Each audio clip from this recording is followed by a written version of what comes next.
Hello learners, welcome to banking solutions. कैसे हैं आप सभी? आशा करता हूँ आप सभी बहुत ही अच्छे होंगे, आपकी तैयारी बहुत अच्छे से चल रही होगी।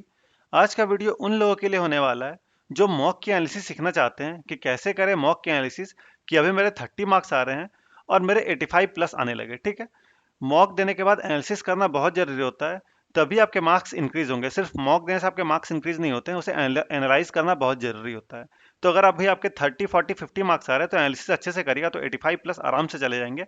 और उतना आपको लाना भी होगा क्योंकि अधिकतर स्टेट में 80 75 से 80 85 ही कट ऑफ जाती है। ठीक है, बट उससे पहले मैं आप सभी को एक टिप देना चाहता हूँ, प्रो टिप, कि आप जब भी मॉक देंगे तो कंप्यूटर का यूज करेंगे। बट ये तो सभी टीचर्स सभी लोग बोलते हैं कि कंप्यूटर से मॉक देना चाहिए।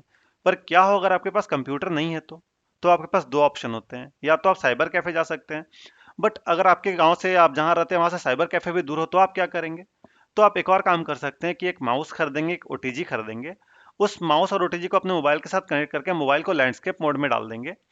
उसके बाद फिर उसमें मॉक लगाएंगे, क्योंकि आपको माउस से मॉक देने की हैबिट करनी होगी। एग्जाम में आपको माउस से एग्जाम देना होगा, तो माउस का यूज करना आपको बहुत जरूरी आना चाहिए। क्योंकि आप टच करके अगर दीजिएगा, आपके पास साथ ऐसा होता भी होगा कि आपके मार्क्स अगर मॉक में अच्छे आ रहे हैं मोबाइल से देने पे, और जैसे ही आप कंप्यूटर पे स्विच करते हैं, आप माउस से देते हैं, तो आपके मार्क्स थोड़े कम हो जाते हैं, क्योंकि आपको उसकी हैबिट नहीं है माउस से देने की। ठीक है, तो आपको वो सीखना होगा पहले कि माउस की हैबिट करनी होगी।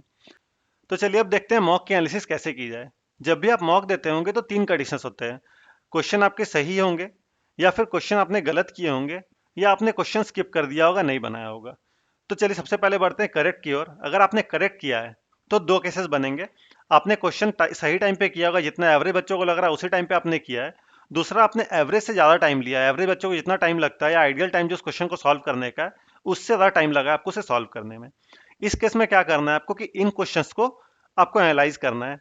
क्यों गलत हुए हैं? क्या आपका उसका टॉपिक वीक था, या आपको क्वेश्चन पढ़ के समझने में ज़्यादा टाइम लगा? क्यों हुआ आप उसे देखिएगा, और उसके सॉल्यूशन को भी देखिएगा कि उसका जो सॉल्यूशन है, मॉक का जो सॉल्यूशन है, उसमें उस तरीके से जो किया हुआ और आपने जो किया है उसमें किसमें कम टाइम लग रहा है। और अगर मॉक से भी आपको लग रहा है कि ज़्यादा टाइम लग रहा है, तो ढेर सारे टेलीग्राम्स ग्रुप है, वहाँ पे आप उन क्वेश्चन को सॉल्व भेज सकते हैं। लोग आपको सॉल्व करके स्टूडेंट्स भेज देंगे, उससे आपको उसका तरीका पता चल जाए कि उस क्वेश्चन को कैसे सॉल्व करना था कम टाइम में। ठीक है, फिर बात आती है आपके क्वेश्चंस गलत हुए होंगे। गलत क्यों है उसके भी दो केसेस। या तो आप सिली मिस्टेक कर रहे होंगे, क्वेश्चन पढ़ने में आप गलती किए होंगे, या फिर आपका कैलकुलेशन मिस्टेक होगा, या फिर ऑप्शन में आपने आपको बी टिक करना था, आपने ए टिक कर दिया है। इस टाइप के जो भी सिले मिस्टेक्स होते हैं आपको उन्हें अवॉइड करना है। पहले तो आपको क्वेश्चन में जब भी आप मॉक अटेम्प्ट कर रहे हैं तो आपको अच्छे से अपना 100% कंसंट्रेशन के साथ उसे सॉल्व करना है।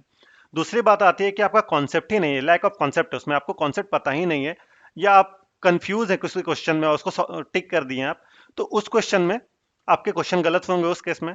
तो इसे भी आपको देखना है, जो सॉल्यूशन आपको दिया है उसे देखना है। एक बार सॉल्यूशन देखकर बनाइएगा, एक बार खुद से बनाइएगा। ठीक है, तो इसके बाद फिर आपने जो स्किप किया है क्वेश्चन, उसकी बारी है। इसमें दो केसेस बनते हैं। एक तो आपने वो टॉपिक पढ़ा ही नहीं इसलिए आपने स्किप कर दिया, और दूसरा आप क्वेश्चन बना रहे थे बट आपसे बना नहीं, आप पैनिक कर गए और क्वेश्चन छोड़कर आगे बढ़ गए। ये बहुत ही डेंजरस टाइप का होता है, क्योंकि आपने उसमें टाइम भी दिया और आपसे बने भी नहीं है।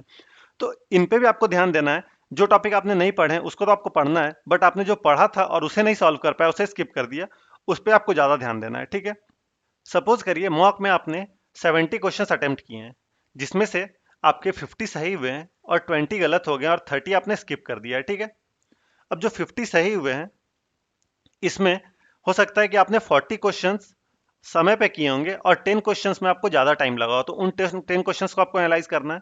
फिर इन 20 क्वेश्चंस को भी आपको एनालाइज करना है। और फिर जो क्वेश्चन आपने स्किप किए हैं, उसमें जिसमें आपने पैनिक किया, जिसमें टाइम दिया है, उसे आपको एनालाइज करना है। उसके बाद फिर आपको जो आपने टॉपिक नहीं पढ़ा है, उस पर आप टॉपिक को पढ़िएगा, कॉन्सेप्ट पढ़िएगा। यूट्यूब पे ढेर सारे सेशंस अवेलेबल हैं, आप यूट्यूब पे सर्च करिए, उस टॉपिक को पढ़ लीजिए। ठीक है, तो इस तरह से आपको मॉक की एनालिसिस करनी है।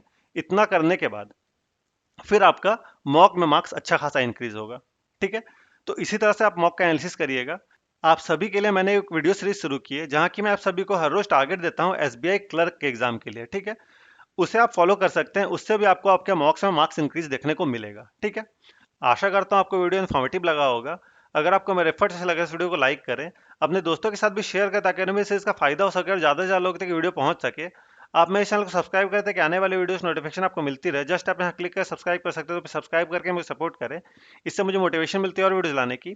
आप एक कमेंट कर सकते हैं, आपको कोई भी डाउट हो या कुछ भी आप कमेंट कर सकते हैं। आपको आपके एग्जाम के लिए all the best. Thank you.